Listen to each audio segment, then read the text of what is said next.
So that is why cosmologists now trying to use our universe to detect them. This energy that you got is without the rest mass, right? Yes, I think. It's only the thermal, Yeah. because the rest Yeah. mass would give it more. Yeah. So throughout the history of our universe, we see the matter in our universe go from extremely Gaussian fluctuations to this today. So this is the galaxy distribution in SDS survey, and we can see that today we're seeing all these nonlinear features, filaments, walls, or clusters of galaxies. So through this process, neutrinos played some non-trivial role. Okay, here is some hand drawing by myself, and let's go through cosmology 101 really quick. So this is redshift, this is today, and CMB, and in the past.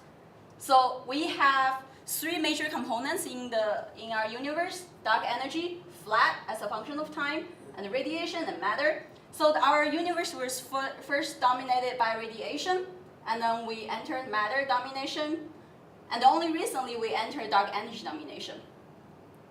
So in these three epochs, growth can only happen during matter domination. So what happens to when we add in massive neutrinos? So they are considered mass or matter today. They behave like matter today. However, in the past, because they're light mass, they behave like radiation. So you see here this dash curve, now it's parallel to matter, and in the past, try really hard to draw it, it's parallel to radiation. So as a result, they push the matter radiation equality time to a later time. So this changes the Hubble expansion and also gives shorter time for structure to grow. So that is the first effect of massive neutrinos. The second one, so if this is a large gravitational potential well, say a large halo, dark matter and baryons, they just sink into the center of this potential well, no problem, because they are cold. However, if you look at massive neutrinos, even though they are non-relativistic today, they still have large thermal velocity. They just stream out of the potential well. So what do we expect to see our universe when you add in massive neutrinos? Here is a simulation where we think that's the standard model of cosmology, where you have a lot of dark energy, some dark matter, and very small amount of massive neutrinos. And if you boost up the amount of neutrino, or their mass, to some extreme level, this is what you expect to see. So on large scale, they still behave like dark matter, but on small scale, they smooth out all these clumps, and you no longer see them anymore. So it is exactly this suppression of small-scale structure that we're trying to use to constrain the total mass of neutrinos. Okay? Let's go to cosmology. This is the typical data we get from galaxy surveys.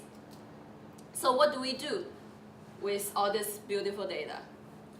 The most natural thing to do is the two-point correlation function. It goes like this. Find a galaxy randomly, and put a ruler down, and ask, how likely are you going to find another galaxy at the other side of the ruler? And you keep doing this again and again as a function of the ruler size, and you put them at different positions and average them out over different locations. By the end, you will get a matter power spectrum. So I work with theory, so it's easier for me to do in Fourier space. But then in Fourier space, big number is small scale, and small number is large scale. So I put it here in case you're not familiar with Fourier space. And then the y-axis is just the power. So this is what we normally expect to see in the massless cosmology. So the higher the number is, meaning the more clustering you expect to see on that specific scale. If I add massive neutrinos to this plot, this is what you expect to see. Again, on large scale, everything is very similar. But on small scale, you see some suppression due to neutrinos. And as you boost up the neutrino mass, you see a larger and larger suppression. So this is very hard to see by eye. So what we like to do is plot out the ratio instead, the colored curve over the black curve. And then you can see, and here are the baryon oscillations. So when you boost up the neutrino mass, you see a larger and larger suppression. It is exactly this suppression signature we're trying to measure. So this is great. We should just go out and measure the matter power spectrum. There's one subtlety, is that to make this plot, I assumed linear. All the fluctuations are linear, which is not true because as we all sitting on our Earth and in this galaxy, we already know fluctuations in our universe is nonlinear. So let's add in that nonlinear clustering in this model. That's what you see. So matter power spectrum, they get boosted up on small scales because of the nonlinear clustering. And not just the matter power spectrum itself, the difference between massive and massless neutrinos are also changed. Here, this is the nonlinear version, and this is the linear version. And again, they're very different. Okay, so people are actually already working on this to accurately model the nonlinear matter power spectrum. Yes? Can you explain something that is not obvious? Yeah. Why for all the masses, the deviation, the suppression starts at a particular scale, 100 megaparsecs or so? Why is That is the free streaming scale. Yeah, but why is the free streaming scale not sensitive to the mass? You would expect it to depend on the speed of the neutrino, right? Because, you mean the mass of neutrino? Yeah, Yeah, it is a little bit. So it has very little change because they're very small mass relatively. So they change this a little bit. But if you vary the mass by a factor of 4, let's say, They will change more, yeah. wouldn't you expect?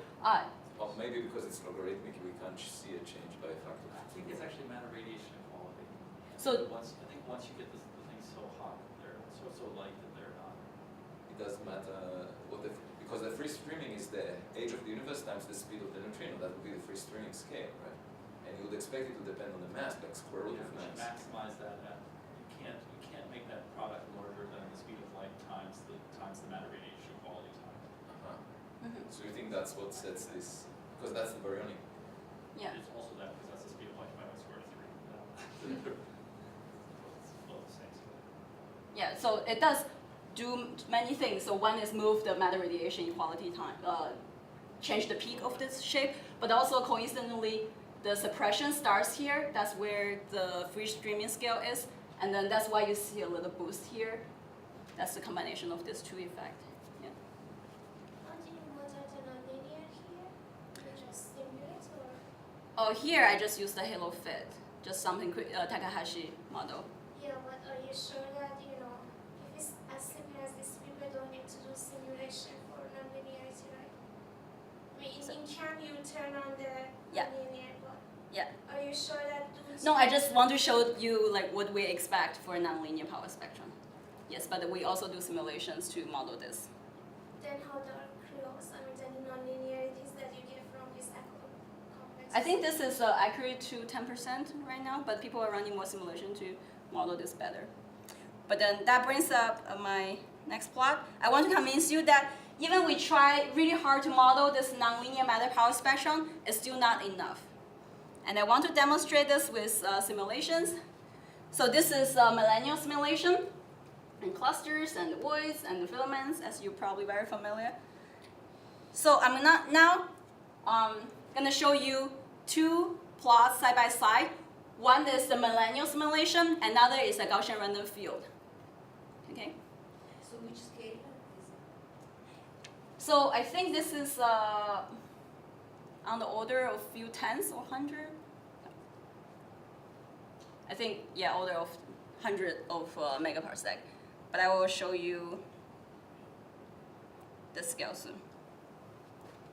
Okay, so here one is millennial simulation, one is a Gaussian random field, except for I use the power spectrum, only the very large scale, and the small scale, I cut it off. So I cut off anything smaller than 50 megaparsec. So I'd say this is like 100, oh yeah, so 300 megaparsec is the scale. So the bright spot is the over density, and dark spot is under density. Could you please tell me which one is the millennial simulation? Any guess? Okay, so they look very similar, not surprisingly, because on large scale, everything is pretty linear, and then power spectrum captures all the information, so you won't be able to tell which one is which. So let me give you a little bit more information. 20 megaparsec, so this is a little more information I'm giving you. How about now? Any guesses? Is the one on the left of the simulation? Why do you think so?